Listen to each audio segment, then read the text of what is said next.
காலையும் மாலையும் அல்லேலூயா.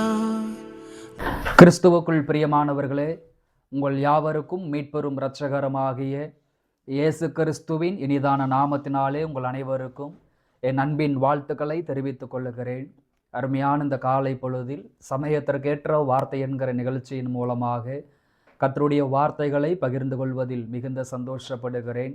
இந்த நாள் உங்களுக்கு மிகுந்த ஆசீர்வாதமாக இருக்கும்படி உங்களை மனதார வாழ்த்துகிறேன். கர்த்தர் மகிமைப்படுவாராக. கர்த்தருக்கு ஸ்தோத்திரம். இந்த நாளிலும் கூட உங்களுக்காக ஒரு வேத வசனத்தை வாசித்து உங்களுக்காக ஜெபிக்க விரும்புகிறேன். ஆண்டவர் நமக்கு உதவி செய்வாராக. 1 நாளாகமம் 14ஆம் அதிகாரம் அதனுடைய 11வது வசனத்தை வாசிப்போம். அவர்கள் பாகால் பிராசிமுக்கு வந்தபோது தாவீது அங்கே அவர்களை முறியடித்து, தண்ணீர்கள் உடைந்தோடுகிறது போல தேவன் என் கையினால் என் சத்துருக்களை உடைந்தோட பண்ணினார் என்றான். அது நிமித்தம் அந்த ஸ்தலத்திற்கு பாகால் பிராசிம் என்று பெயரிட்டார்கள். கர்த்தருக்கு ஸ்தோத்திரம். என் கண்பான தேவ பிள்ளைகளே, சமயத்திற்கேற்ற வார்த்தை என்கிற நிகழ்ச்சியில் இந்த காலை பொழுதிலே பாகால் பிராசிம் என்கிற பெயரில் கர்த்தருடைய வார்த்தைகளை நாம் சிந்திக்க போகிறோம்.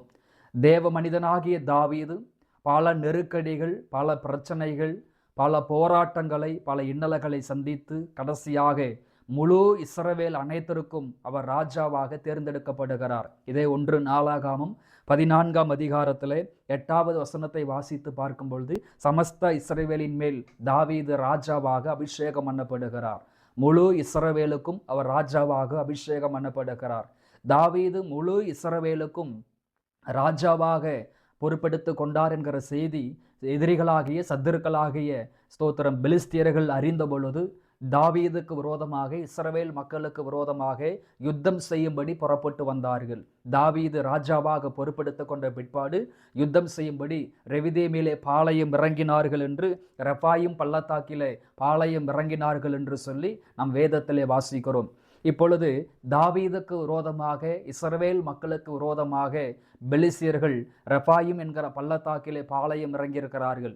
இப்போ இந்த செய்தியை தாவீது கேள்விப்படுகிறார். தனக்கு விரோதமாக, தன் ஜனத்திற்கு விரோதமாக யுத்தம் செய்யும்படி, யுத்தங்களை நடப்பிக்கும்படி ரெஃபாயிம் பள்ளத்தாக்கிலே பாளையம் இறங்கியிருக்கிறார்கள் என்கிற செய்தியை கேள்விப்பட்ட பொழுது தாவீது மாம்சத்திலே செயல்படாமல், சுயத்திலே செயல்படாமல், கோபத்தில் முடிவெடுக்காமல், உணர்ச்சி வசப்பட்டு காரியங்களை நடப்பிக்காமல் நேரடியாக தேவ சமூகத்திற்கு புறப்பட்டு போய் தேவ சமூகத்திலே அமர்ந்து, ஆண்டவரே, எனக்கு விரோதமாக பெலிஸ்தியர்கள் யுத்தம் செய்ய வந்திருக்கிறார்கள், நான் போகலாமா, யுத்தத்திற்கு நான் போகலாமா என்று விசாரித்த பொழுது ஆண்டவர், நீ போ, அவர்களை உன் கையிலே ஒப்பு கொடுப்பேன் என்று சொன்னார். அதே போல தாவீது அங்கு புறப்பட்டு போன பொழுது அங்கே சத்துருக்களை முறியடித்தார்கள். மிகப்பெரிய ஒரு ஜெயத்தை, மிகப்பெரிய ஒரு வெற்றியை ஆண்டவர் ஏற்படுத்தி கொடுத்தார். அந்த வெற்றிக்கு அவர் அடையாளமாகத்தான், அந்த ஜெயத்திற்கு ஒரு அடையாளமாகத்தான் அந்த இடத்திற்கு பாகால் பிராசிம் என்கிற பெயரை தாவீது சூட்டுகிறார். கர்த்தருக்கு ஸ்தோத்திரம். அப்போ என் கண்பான தேவ பிள்ளைகளே, இந்த இடத்துல அவர் வைக்கிற ஒரு பெயர் பார்த்தீங்கன்னா பாகால் பிராசிம் என்கிற பெயரை அவர் வைக்கிறார். அதாவது அதனுடைய அர்த்தம் என்னவென்று நாம் பார்க்கும் பொழுது, ஸ்தோத்திரம், பாகால் என்றால் ஆண்டவர் அல்லது எஜமான் என்ற அர்த்தம். பிராசிம் என்று சொன்னால் உடைத்தல் அல்லது வெள்ளம் போல பாயுதல் என்ற அர்த்தம். தடைகளை உடைக்கிறவர் அல்லது வெல்லுகிறவர்களின் ஆண்டவர் என்கிற ஒரு அர்த்தம். அதாவது தாவீது என்ன சொல்ல வருகிறார் அப்படின்னு சொன்னால், ஒரு அணைக்கட்டு, ஒரு டேம் இடிந்து போனால், ஒரு அணைக்கட்டு இடிந்து போனால் தண்ணீர் உடைந்து ஓடுவது போல, தண்ணீர் வேகமாக உடைந்து ஓடுகிற பொழுது எல்லாவற்றையும் அடித்து செல்வது போல, ஒரு பெரிய அணை அல்லது நீர்க்கட்டு உடைந்து போகும் பொழுது எப்படி எல்லா பொருள்களையும் அடித்து செல்லுமோ, எல்லா மனிதர்களை அடித்து செல்லுமோ, அந்த தண்ணீர் உடைந்து எல்லாவற்றையும் அடித்து செல்வது போல கர்த்தருடைய வல்லமை, கர்த்தருடைய செயல்கள் எல்லா சத்துருக்களையும் அடித்து நொறுக்கியது. தண்ணீர் உடைவது போல என் சத்துருக்கள் உடைந்து ஓடினார்கள் என்று சொல்லி அந்த இடத்திற்கு பாகால் பிராசிம் என்கிற பெயரை சூட்டுகிறார். இந்த வார்த்தையை கேட்டுக்கொண்டிருக்கிற என் கண்பான தேவ ஜனமே, உங்கள் தனிப்பட்ட வாழ்க்கையிலும் சரி, குடும்ப வாழ்க்கையிலும் சரி, அல்லது உங்கள் ஊழியத்திலும் சரி, சமுதாயத்திலும் சரி, உங்களுக்கு விரோதமாக சத்துருக்கள் சூழ்ந்து நிற்கலாம், உங்களுக்கு விரோதமாக எழும்பி நிற்கலாம். இந்த ரெப்பாயிம் பள்ளத்தாக்கில் எப்படி பெலிஸ்தர்கள் விரோதமாக எழும்பினார்களோ அதே போல் உங்களுக்கு விரோதமாக எழும்பி நிற்கலாம். ஆனால் தேவ சமூகத்தை நீங்கள் சார்ந்து கொள்ளுகிற பொழுது, கர்த்தரை நீங்கள் உறுதியாக பற்றி கொள்ளுகிற பொழுது, எப்படி தாவீதுக்கு ஸ்தோத்திரம் ஜெயத்தை கொடுத்தாரோ, தாவீதின் சத்துருக்கள் எப்படி வெள்ளம் உடைவது போல, தண்ணீர் உடைவது போல சத்துருக்கள் உடைந்து போனார்களோ, உங்கள் சத்துருக்களும் உங்களுக்கு முன்பதாக உடைந்து ஓடுவார்கள். ஒருவேளை உங்கள் சபைக்கு விரோதமாக, உங்கள் ஊழியத்திற்கு விரோதமாக சத்துருக்கள் திரளாக எழும்பியிருக்கிறார்களா? தேவ சமூகத்தை சார்ந்து நில்லுங்கள். தேவ சமூகத்தில் ஜெபம் பண்ணுங்க. நிச்சயமாகவே தண்ணீர் உடைவது போல உங்கள் சத்துருக்கள் அந்த தேசத்தை விட்டு உடைந்து போவார்கள். அந்த சூழ்நிலைகள், உங்களுக்கு விரோதமாக இருக்கிற சூழ்நிலைகள் இயேசுவின் நாமத்திலே மாறப்போகிறது. கர்த்தருக்கு ஸ்தோத்திரம். அப்ப தாவீதின் வாழ்க்கையிலே சத்துருக்கள் தண்ணீரை போல உடைந்து ஓடுவதற்கு அவர் என்ன செய்தார்? நாம் என்ன செய்ய வேண்டும் என்று சொல்லி ஒரு சில காரியங்களை மாத்திரம் நாம் சிந்திக்க போகிறோம். அப்ப தாவீதின் வாழ்க்கையிலே சத்துருக்கள் தண்ணீர் உடைவது போல உடைந்து ஓடினார்கள். அதனால்தான் இந்த இடத்திற்கு பாகால் பிராசிம் என்கிற பெயரை வைக்கிறார். ஸ்தோத்திரம். சத்துருக்கள் தண்ணீரை போல உடைந்து ஓடினதற்கு ஒரு அடையாளமா அந்த பெயரை வைக்கிறார். கர்த்தருக்கு ஸ்தோத்திரம். அப்ப தாவீதின் வாழ்க்கையிலே சத்துருக்கள் தண்ணீர் உடைவது போல உடைந்து ஓடியதற்கு என்ன காரணம்? அதற்கு தாவீது என்ன செய்தார் என்பதை நாமளும் கண்டுபிடித்து அதை செயல்படுத்துவோமானால், நடைமுறைப்படுத்துவோமானால், நம்முடைய தனிப்பட்ட வாழ்க்கையிலும், குடும்ப வாழ்க்கையிலும், அல்லது ஊழிய வாழ்க்கையிலும் நமக்கு விரோதமாய் எழும்புகிற சத்துருக்களும் தண்ணீர் உடைவது போல உடைந்து ஓடுவார்கள். கர்த்தருக்கு ஸ்தோத்திரம். அப்ப சத்துருக்கள் தண்ணீர் உடைவது போல உடைந்து ஓடுவதற்கு நாம் என்ன செய்ய வேண்டும் அப்படின்னு பார்க்கும் பொழுது, முதலாவதாக தேவனிடம் விசாரிக்க பழக வேண்டும். ஒரு ரட்சிக்கப்பட்ட ஒரு தேவனுடைய பிள்ளை, அபிஷேகத்தை பெற்றுக்கொண்ட ஒரு தேவனுடைய பிள்ளை, ஆவிக்குரிய வாழ்க்கையில வளர வேண்டும் என்று விரும்புகிற ஒரு பிள்ளை, ஸ்தோத்திரம், ஜெயத்தை பெற வேண்டும், என் வாழ்க்கையில வெற்றியை சுதந்திரிக்க வேண்டும் என்று விரும்புகிற ஒரு தேவனுடைய பிள்ளை எப்பொழுதுமே முழங்கால் படியிட்டு தேவனிடத்தில் விசாரிக்கிற ஒரு பழக்கத்தை ஏற்படுத்தி கொள்ள வேண்டும். தாவீதையும் கர்த்தர் தான் அபிஷேகம் பண்ணினார், சவுலையும் கர்த்தர் தான் அபிஷேகம் பண்ணினார். ஆனால் தாவீதுக்கும் சவுலுக்கும் உள்ள வித்தியாசம் என்னவென்று சொன்னால், தாவீது சிறிய காரியமாக இருந்தாலும், பெரிய காரியமாக இருந்தாலும், அது உயிர் போகக்கூடிய ஆபத்தாக இருந்தாலும் கூட கர்த்தரிடத்தில் விசாரிக்காமல், கர்த்தரிடத்தில் கேட்காமல் எந்த காரியத்தையும் அவர் செய்யவே மாட்டார். 1 சாமுவேல் 30ஆம் அதிகாரத்தில் படித்து பார்க்கும் பொழுது, ஒரு முறை அவருடைய குடும்பத்தை, அவருடைய ஜனத்தை எல்லாரையும் கடத்திட்டு போயிட்டாங்க. வந்து பார்த்த பொழுது சரீரத்தில் பலன் இல்லாமல் போக மட்டும் தாவீது மனம் கசந்து அழுதார். ஆனாலும் அவசரத்தில் மாம்சத்தில் முடிவெடுக்காமல், ஆண்டவரே அந்த தந்தை பின்தொடரலாமா, நான் புறப்பட்டு போகலாமா, யுத்தம் செய்யலாமா, எல்லாவற்றையும் நான் திருப்பிக் கொள்வேனா என்று தேவ சமூகத்தில் விசாரித்த பொழுது ஆண்டவர் சொன்னார், அதை பின்தொடர், நீ சகலத்தையும் திருப்பிக் கொள்வாய் என்று கர்த்தர் வார்த்தையை கொடுத்த பிற்பாடுதான் யுத்தத்திற்கு புறப்பட்டு போனார். ஆண்டவருடைய வார்த்தையின் பிரகாரமாகவே சிறியதாகிலும் பெரியதாகிலும் எல்லாவற்றையும் திருப்பிக் கொண்டார் என்று சொல்லி 1 சாமுவேல் 30ஆம் அதிகாரத்தில் வாசிக்க முடிகிறது. அதே போலதான் இஸ்ரவேல் அனைத்திற்கும் தாவீது ராஜாவாக பொறுப்பெடுத்துக் கொண்ட பிற்பாடு பெலிஸ்தர்கள் விரோதமாக எழும்பி வருகிறார்கள், சத்துருக்கள் விரோதமாக எழும்பி வந்துட்டாங்க என்று சொல்லி மாம்சத்திலே சுயத்திலே செயல்படாமல், அவசரத்திலே முடிவெடுக்காமல் தேவ சமூகத்திலே விசாரித்தார். ஆண்டவரே, பெலிஸ்தியர் எனக்கு விரோதமாக எழும்பி இருக்கிறார்கள், நான் யுத்தத்திற்கு போகலாமா, அவர்களை ஜெயிக்க முடியுமா, அவர்களை மேற்கொள்ள முடியுமா, அவர்களை என் கரத்தில் நீர் ஒப்பு கொடுப்பீரா என்று சொல்லி கர்த்தர் பேசுகிற வரைக்கும், கர்த்தர் பதில் கொடுக்கிற வரைக்கும், கர்த்தர் ஒரு சித்தத்தை அனுமதிக்கிற வரைக்கும் தேவ சமூகத்தில் காத்திருந்தார். அப்பொழுது வார்த்தை அங்கே வெளிப்படுகிறது, கர்த்தர் நீ போ, அவர்களை உன் கையில் ஒப்பு கொடுப்பேன் என்று சொன்னார். அப்ப கர்த்தருடைய சத்தத்தை கேட்கிற வரைக்கும், தேவ திட்டம் வெளிப்படுகிற வரைக்கும், தேவ சித்தம் வெளிப்படுகிற வரைக்கும் தாவீது தேவ சமூகத்திலே காத்திருந்தார். அப்ப தேவ சமூகத்தில் அவர் காத்திருந்தபடியால், தேவ சித்தத்தை அறிந்தபடியால், தேவனை விசாரிக்கிற பழக்கமுடையவராக தாவீது இருந்தபடியால், தாவீதுக்கு விரோதமாய் எழும்பின எல்லா சத்துருக்களும் தாவீதின் வாழ்நாளிலே தண்ணீர்கள் உடைவது போல, தண்ணீர் உடைந்து ஓடுவது போல சத்துருக்கள் உடைந்து ஓடினார்கள், சத்துருக்கள் உடைந்து ஓடினார்கள். இந்த வார்த்தையை கேட்டுக்கொண்டிருக்க எனக்கு அன்பான தேவ பிள்ளைகளே, ஒருவேளை நீண்ட நாட்களாக, நெடிய நாட்களாக சில மனிதர்கள் உங்களை வேதனைப்படுத்தலாம், உங்களை வருத்தப்படுத்தலாம், உங்களுக்கு விரோதமாக எழும்பி நிற்கலாம், ஊழியங்களுக்கு தடையாக இருக்கலாம், ஆசீர்வாதங்களுக்கு தடையாக இருக்கலாம். தாவீதை போல் தேவ சமூகத்தில் தரித்திருந்து விசாரிக்கிற ஒரு பழக்கத்தை நீங்கள் ஏற்படுத்திக் கொள்ளுங்க. வருகிற காலங்களிலே பாகால் பிராசீமிலே சத்துருக்கள் உடைந்து ஓடினது போல, ஸ்தோத்திரம், உங்கள் சத்துருக்களும் உடைந்து ஓடுவதை அந்நிய கண்கள் அல்ல, உங்கள் சொந்த கண்களே காணும். கர்த்தருக்கு ஸ்தோத்திரம். இரண்டாவதாக நாம் செய்ய வேண்டிய ஒரு காரியம் என்ன? இரண்டாவது செய்ய வேண்டிய ஒரு காரியம் என்ன? ஸ்தோத்திரம். இரண்டாவது நாம் கவனிக்க வேண்டிய ஒரு காரியம் என்னவென்று சொன்னால், ஸ்தோத்திரம், தடைகளை உடைக்கிற தேவனாய் இருக்கிறார். ஆண்டவர் தடைகளை உடைக்கிற தேவனாய் இருக்கிறார். இந்த இடத்துல கவனித்து பார்க்கும் பொழுது, தாவீது அங்க அவர்களை முறியடித்து தண்ணீர்கள் உடைந்து ஓடுகிறது போல தேவன் என் கையினால் என் சத்துருக்களை உடைந்தோட பண்ணினார் என்று வேதத்தில் வாசிக்கிறோம்.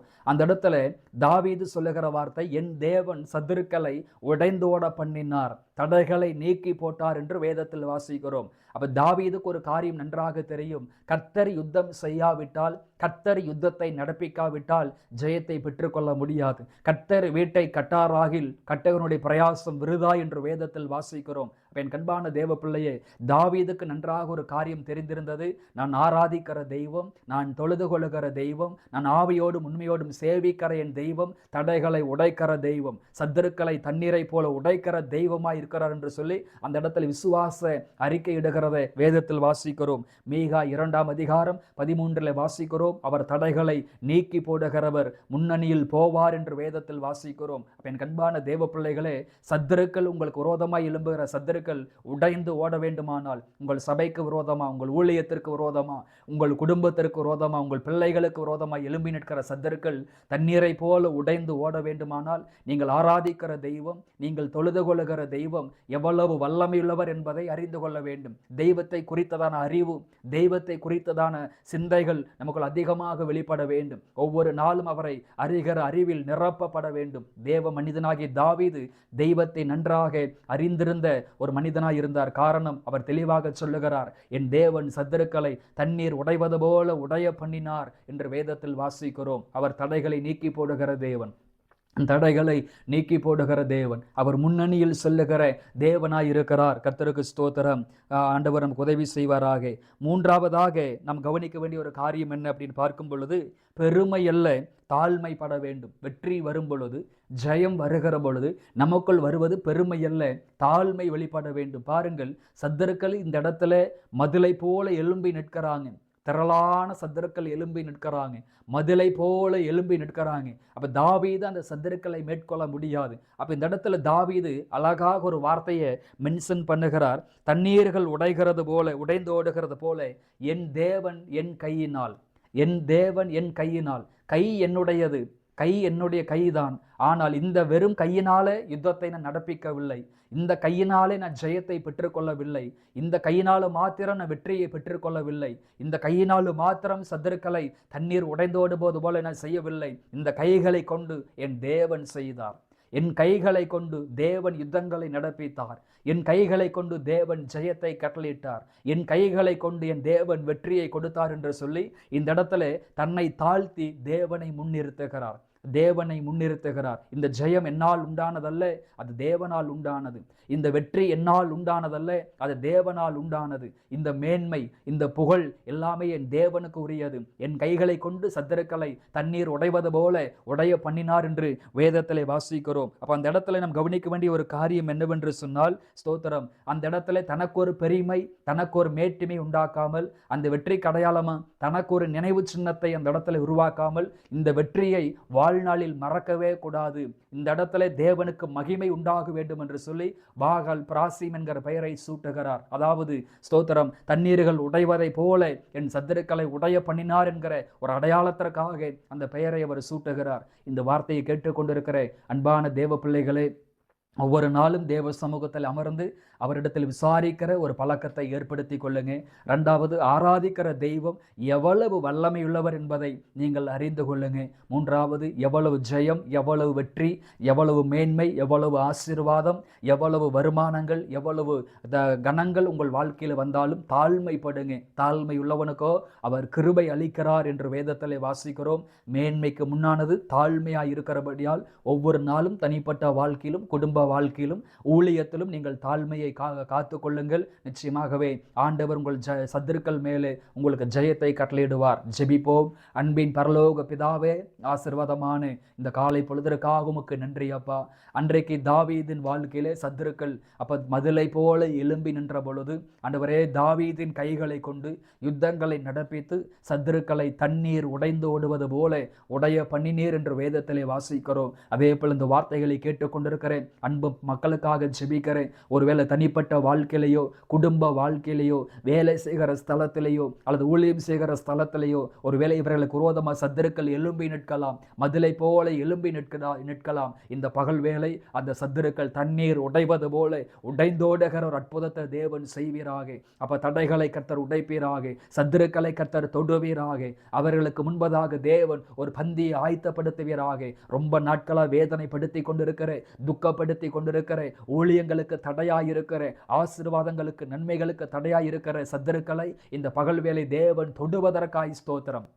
வெற்றியை தருவதற்காக உமக்கு ஸ்தோத்திரம் அப்பா. நீர் எங்கள் வாழ்க்கையில தடைகளை நீக்கி போடுகிற தெய்வம், நீர் முன் செல்லுகிற தெய்வமாய் இருக்கிறீர். அந்த காரியத்தை புரிந்து கொண்டு ஒவ்வொரு காரியத்திலும் உம்மை முன்னிறுத்தி அப்ப செயல்படுகிற ஒரு கிருபையை தாரும் ஆண்டவரே, கிருபையை தாரும் ஆண்டவரே. ஸ்தோத்திரம். தேவ சமூகத்தில் விசாரிக்கிற ஒரு பழக்கத்தை எங்களுக்கு தாரும். தாழ்மையான இருதயத்தையும் தாழ்மையான சிந்தையையும் ஆண்டவரே எங்களுக்கு தாரும். எங்கள் பெருமைகளை மேட்டுமைகளை கர்த்தாவே மாற்றி போடும். இந்த வசனத்தை, இந்த வார்த்தைகளை கேட்ட ஒவ்வொரு பிள்ளைகளையும் வானத்தின் பல கனிகளை திறந்து இடம் கொள்ளாமற் போக மட்டும் ஆசீர்வதியும். வேலை, வருமானம், தொழில்கள் எல்லாவற்றையும் ஆசீர்வதியும். வியாபார ஸ்தலங்களை ஆசீர்வதிப்பீராக. தேர்வெழுதுகிற பிள்ளைகளை கர்த்தாவே நீர் ஆசீர்வதிப்பீராக.